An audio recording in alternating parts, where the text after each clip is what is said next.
This is Dr. Andrew Jones. In this edition of Veterinary Secrets, I'm going to show you how to stop your dog from pulling on a leash.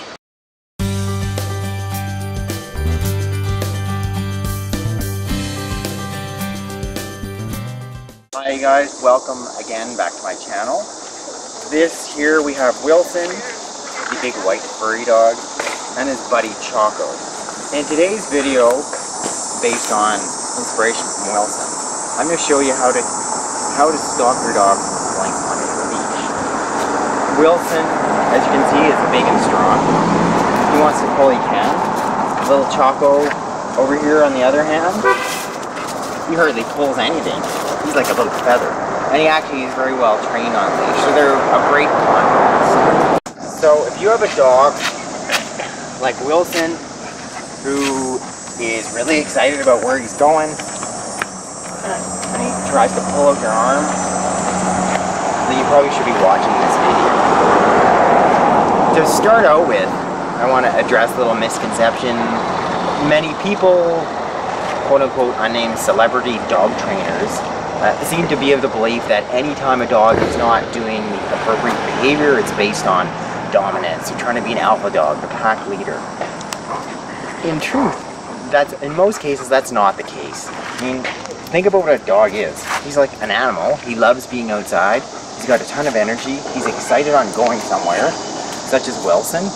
He's pulling because he's in a hurry to get there. He wants to check out the squirrel, go for a swim.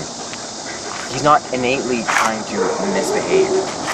So that's the first big thing. You need to understand, the reason why your dog is pulling. He's excited at where he's going. So that being said, then you need to look at some positive ways to have him walk with you while not pulling on a leash to get where he wants to go, so you can both be happy. So the first big thing, if you're walking your dog on a leash, is we want to start out and get to the point where you can actually have your leash loose and your dog isn't pulling on it.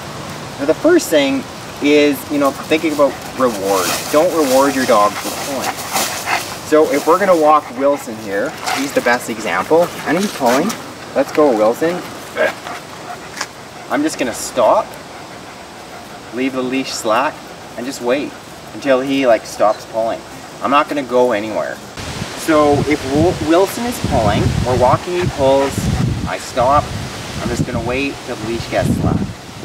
If he stops pulling, I might reinforce with something positive. Good boy, Wilson. Then we'll try again.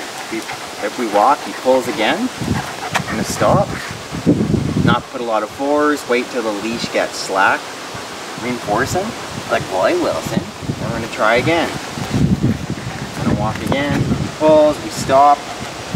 So as you can see, it might take a long time, it could be somewhat painful, but I'm just going to repeat that same thing. I'm going to stop, he doesn't go forward until he gets the idea that he can't pull on the leash. So the next thing in terms of trying to get your dog to get the sense of why he shouldn't be pulling on the leash is not only not reinforce the going forward by stopping. If I'm walking, Wilson starts to pull, I'm just going to turn around and go back to where I came from. So we're going to turn around. It's even more so. Now I'm going to wait till he stops pulling. And then when he stops pulling, I'll say, good boy, Wilson. Okay, good boy. Let's go. If he pulls, I'm going to turn around, go back, wait. He stops pulling. Okay, let's go, Wilson. Good boy. He pulls. Good boy, Wilson. He's actually getting a little bit better. He's pulling. We turn around. Wait. So I think you get the sense there again. I mean, once again, he's not getting reward for going forwards and pulling. We're actually turning around, going back to where he started. And eventually, if you're patient, you keep repeating the same thing over and over again, he's going to get it. So there's a couple more things I want to show you in terms of, some basic, simple training techniques to have your dog not pulling on a leash. First of all, you can look at a couple different types of harnesses. One, if you want to look at little Choco here, Choco here has an entire, you see this, his chest harness. So in some dogs, it's a lot nicer in terms of if they pull at all, you're not putting that excessive force on their throat. And especially, if I'll show you, come here. See Choco, these small breeds, these little guys are prone to a condition called tracheal collapse, where the throat collapses in on itself. And that condition can be made much worse if they've got a collar that's pressing on their throat, just on his airway. So right on Choco's airway here. I don't know if you can see it because of Wilson's beak. So if it's pressing on his throat here, it'll cause more irritation on throat, it'll cause more irritation on the throat, causing him to cough a lot. The second, and that's a real big handy thing, having that chest harness. The other thing too is, in terms of doing that, some people feel they have more control with the chest harness. So as they're walking their dog, come on, let's go, Choco, come on, good boy. You stop. You can easily control his whole body. So the last big point I want to make is the use of another type of leader called a Halti, which is what Wilson has here. Many people with these large dogs, such as Wilson, that are quite strong, find it a lot easier to use. It actually came out of the premise of a veterinarian, watching how easy it is to control cows or horses with a halter. So they essentially came up with the similar design for a dog or a large dog. So what you're doing is by also restricting his muzzle, it doesn't hurt him at all in any way. You're also you're finding it much easier to control these dogs. And, likewise, if we're trying to lead a horse around or a cow around, it's much the same thing. As soon as we get a piece of the halter in the back of its neck, and then also around his nose or his muzzle, a lot easier to walk him. So as you can watch here with Wilson, if we walk him with the Halti, I'm very loosely listening. I have to put virtually no force on Wilson and he'll stop very easily.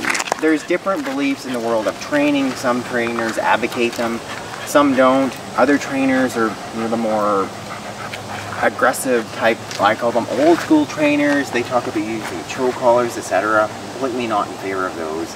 I think it's much more important to use positive reinforcement as much as possible, positive training methods, to essentially have your dog respect you in a positive way, not negatively reinforce a whole variety of things, which is what, unfortunately, still many trainers advocate. But as I said, this last thing, the Halti, works really well with Wilson. I've seen it in practice work really well with a whole lot of other dogs. So if you've got a dog that pulls, first I encourage you to look at using some of the suggestions is on this video. 2, consider enrolling your dog in a dog training class with a skilled professional dog trainer. There's a number of pretty impressive, skilled quality dog trainers that offer classes and information online. One is Andrea Arden, who's got some great information. 2, there's a trainer based in London, Victoria Stillwell. Great trainers, ones I'd also encourage you to look at. Thank you for watching this edition of Veterinary Secrets on stopping your dog from pulling on a leash. What I want you to do now is first click that link in the box above that can subscribe you to my channel. And you can go ahead, click that link in the box below. I can send you my free books and videos on how to heal your